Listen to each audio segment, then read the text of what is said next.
ravie de vous retrouver sur ma chaîne livresque au boudoir de Candy Shy. Et aujourd'hui, on va faire la pile à lire des livres que je compte lire au mois d'octobre. Oui, j'ai fait une nouvelle pile à lire, alors que vous avez vu ma pile à lire pour le challenge cocooning automnal.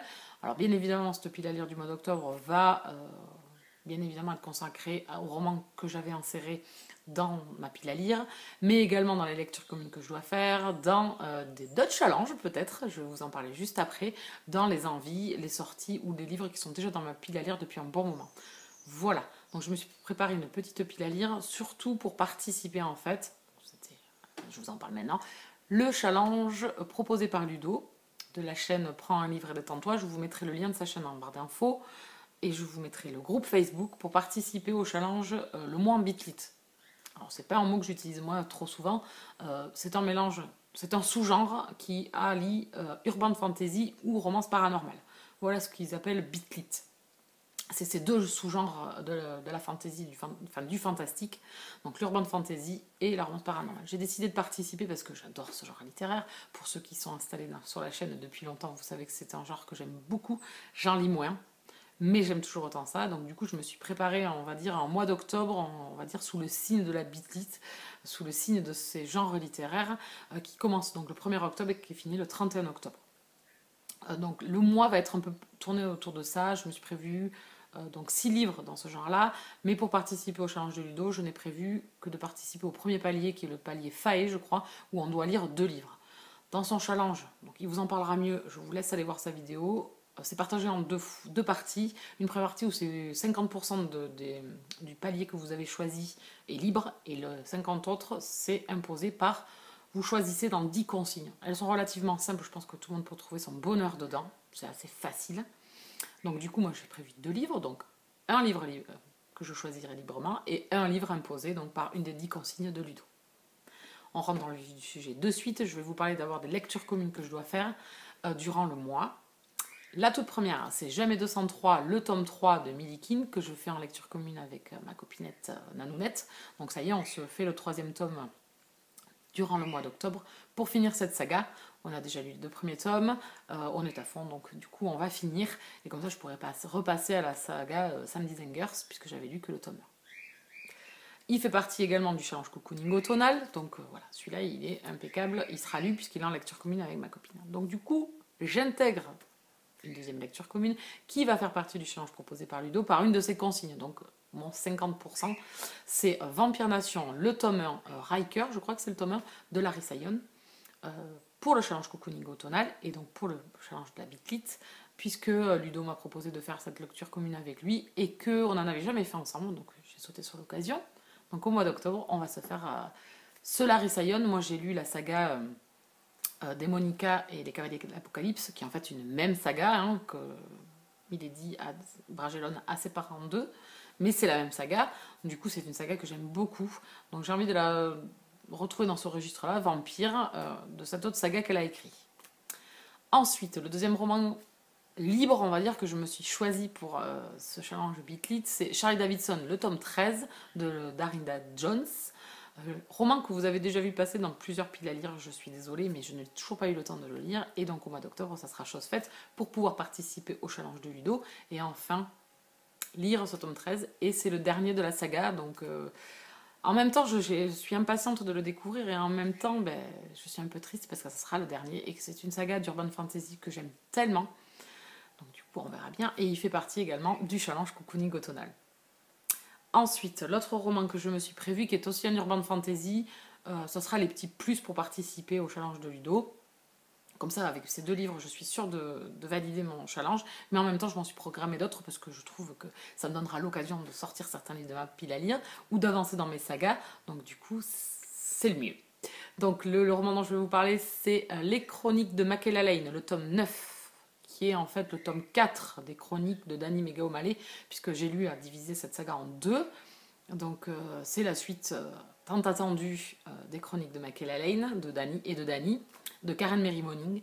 C'est une saga que j'aime beaucoup, j'adore, elle fait partie des meilleures sagas d'urban fantasy. On a attendu entre chaque tome, hein, c'est quand même assez long, donc on est impatient. Et je vais faire un aparté parce que du coup, nous, lecteurs, on est impatients. Et du coup, J'ai lu en profite, puisque aujourd'hui, le semi-poche, si on reste dans la même catégorie que les autres romans qui sont déjà sortis, c'est des semi-poches de chez J'ai lu. Et aujourd'hui, il est à 18 €. Donc là, j'étais folle. Parce qu'on est parti pour cette saga. D'abord, le premier était à 12,50 €, puis après, la charte graphique avait changé, etc. Donc on était passé dans les alentours de 14 € à peu près. Euh, dans un semi-poche, je veux bien. Là, on est passé à 18 parce qu'ils savent très bien l'engouement qu'il y a pour certaines fans pour cette saga et que les gens vont l'acheter. Donc je trouve ça plus qu'abusé. Et là, je vous en parle calmement et gentiment. Mais alors, franchement, je suis dans une colère. Je trouve que c'est voilà, c'est nous prendre pour des cons. Il n'y a pas d'autre mot. C'est nous prendre pour des vrais pigeons. Voilà, de se faire du pognon sur le dos des lecteurs. Et après, ils viendront chialer parce que les gens ne lisent plus, parce que on télécharge illégalement, etc. Bon, ça ne sera pas mon cas parce que moi je veux l'avoir dans ma pile à lire et que je veux l'avoir dans ma bibliothèque pour continuer ma collection, mais je trouve abusé. Voilà, je trouve ça me reste là et ils font ça pour plusieurs romans. Voilà, je trouve ça abusé, abusé, abusé. Que ce soit J'ai lu ou d'autres maisons d'édition qui seraient capables de le faire également. Hein. Aujourd'hui, c'est contre J'ai lu que j'en ai. Voilà, je trouve ça plus qu'abusé et aberrant. Voilà, 18 € en semi-poche parce que je suppose qu'il va avoir la même. Et il y a plutôt intérêt aussi qu'il ait quand même le même format que les autres. Hein, quand on part pas dans les méga délires. Vous pouvez les voir ici d'ailleurs, mais donc ça c'était la nouvelle charte graphique à partir du bleu là. Voilà. Donc vous voyez, ils ont quand même toute la même dimension. C'est quand même des gros pavés, ils sont quand même assez gros, c'est écrit gros, c'est des caractères écrits assez gros. Donc on était dans les 14 €, j'entends bien, voilà, ça reste un budget également, mais j'entends bien. Là aujourd'hui, il passe à 18 € parce qu'ils savent que les fans attendent tellement. Ça fait 2 ans, je crois qu'on attend. Je crois que j'avais lu le tome 8 en 2017. Donc voilà, donc je trouve que c'est abusé. Aparté terminé, j'avais envie d'en râler avec vous, et de toute façon vous m'entendrez râler encore mais quand je l'aurai acheté, hein, bien évidemment, parce que je trouve ça plus qu'abusé. Voilà, c'est prendre les gens pour des cons. Mais ça, on a l'habitude à force, donc bon. Ensuite, je me suis prévu, alors je sais plus où j'en suis du coup, parce que je me suis énervée. Donc j'aimerais bien me lire également Les Ombres de la Nuit, le tome 4, âme damnée de Kresley Cole, qui est une romance paranormale. J'aime beaucoup cette saga. Donc il y a des valkyries, des vampires, voilà. Il y a plein de personnages fantastiques dans cette saga-là. Et j'ai laissé tomber un petit peu cette saga depuis pas mal de temps, donc j'aimerais bien poursuivre. Et il fait partie du challenge cocooning automnal également, donc ça serait l'occasion. Ensuite, pareil, qui fait partie du challenge cocooning automnal et qui pourrait faire partie donc, du coup du challenge de Ludo, c'est Les Seigneurs de l'Ombre, le tome 10, L'Oracle des Ténèbres de Jenna Showalter, qui fait partie du challenge cocooning automnal pour la couleur automnale. Et donc, du coup, c'est de la romance paranormale, donc pareil, il pourrait rentrer dans le challenge Beat de Ludo. Puis c'est des livres que j'ai depuis pas mal de temps dans ma bibliothèque, donc au lieu de partir sur des nouvelles parutions, parce que j'ai vu quand même qu'il y a beaucoup de parutions, puisque vous aurez bientôt les sorties livresques du mois d'octobre, et j'ai l'impression que ça ne désemplit jamais. Donc du coup, voilà, c'est pour participer avec ce roman-là également. Et le dernier, donc il ferait le 6e roman en bitlit, ça serait Search, le tome 4, Grandeur et décadence de Charlie Cochet. Ici, on est dans de la romance paranormale également. J'ai lu le tome 3 à la fin du mois de septembre. J'ai adoré, encore une fois. Je vous en parlerai en vidéo très prochainement. Mais du coup, la fin... La fin me donne envie juste d'une chose, c'est de sauter sur le tome 4. Donc du coup, je vais essayer de l'intégrer dans le challenge cocooning automnal. Je vais bien lui trouver une place, je pense, il n'y a pas de souci. La saga, c'est Search, donc ça peut être un livre avec un seul mot dans le titre, ça peut être le personnage principal est un homme. Enfin voilà, il peut passer dans pas mal de catégories, donc du coup, je vais me lire le tome 4. Et comme ça, je serai à jour dans ce que j'ai acheté. Je ne serai pas à jour dans la saga, bien évidemment, mais je serai à jour dans ce que j'ai acheté et je pourrai acheter la suite comme ça, voilà, parce que c'est une saga grandiose, elle est géniale. Si vous aimez la romance paranormale ou voilà, et puis la romance MM, parce que c'est du MM, n'hésitez pas parce que franchement, Dex et Sloan, ils veulent vraiment le détour et puis même le groupe entier, quoi. Les autres aussi, les autres personnages secondaires de cette saga sont géniaux. Donc ça, c'est pour clôturer mon challenge Beat It. Donc ça fait 6 lectures, si j'ai bien compté. 1, 2, 3, 4, 5 et 6. Voilà, donc voilà. Ça, c'est fait. Et on va les 2 derniers que je me suis rajouté en option, mais j'aimerais bien quand même les lire, j'aimerais bien me les caser durant le mois d'octobre. C'est Esme de Farah Anna aux éditions Black Ink, qui vient de sortir en e-book fin septembre, ou mi-septembre, je sais plus trop. Voilà. Voici cette couverture de Fifou. Farahana, j'ai lu Le sang des sauvages, donc la duologie. Nouveau Farahana, eh bien, je suis au rendez-vous parce que j'ai tellement aimé Le sang des sauvages, j'ai tellement aimé sa plume. Elle épargne pas son lecteur. Et j'ai vraiment envie de la découvrir dans ce roman parce que c'est assez énigmatique. J'ai lu, bien évidemment, le résumé en travers, en diagonale. J'avais pas envie d'en savoir trop.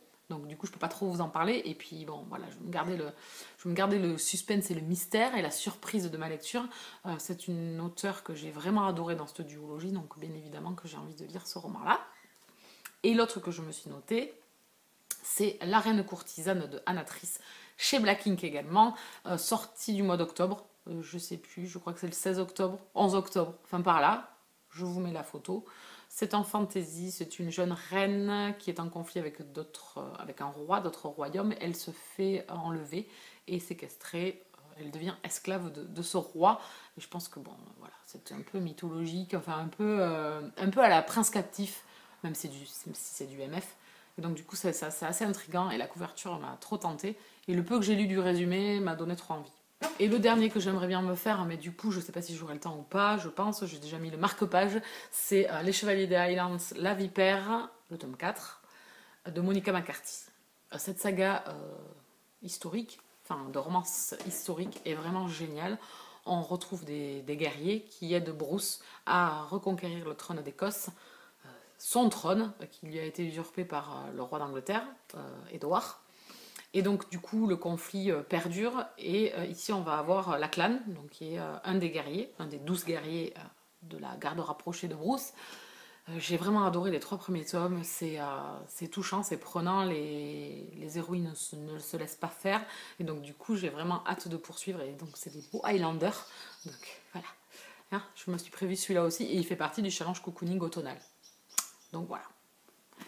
Vous avez vu les livres que j'aimerais bien me lire durant le mois d'octobre. Vous avez vu qu'il y avait encore une belle pile. Il y a beaucoup d'envie. Si j'ai pas le temps au mois d'octobre, ça sera pour le mois de novembre. Hein. Je vais essayer déjà de caser les 6, plus la lecture commune que je dois faire avec Nanounette.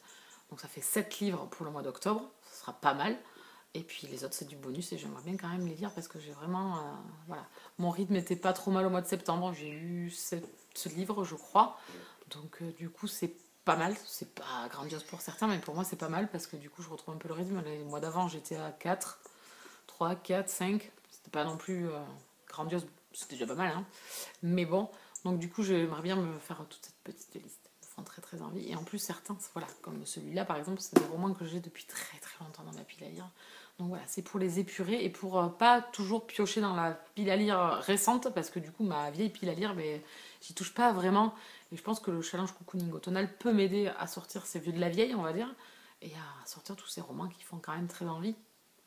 Même s'il y a quand même des sorties au mois d'octobre qui me font très envie, donc voilà, ça va être très compliqué tout ça quand même. Je vous laisse là. N'hésitez pas à mettre un pouce sur la vidéo, ou à vous abonner, ou à laisser un petit commentaire si vous voulez venir papoter dans l'un de ces romans dont j'ai parlé. Et en attendant, moi je vous laisse là et je vous dis à très bientôt. Bisous câlins.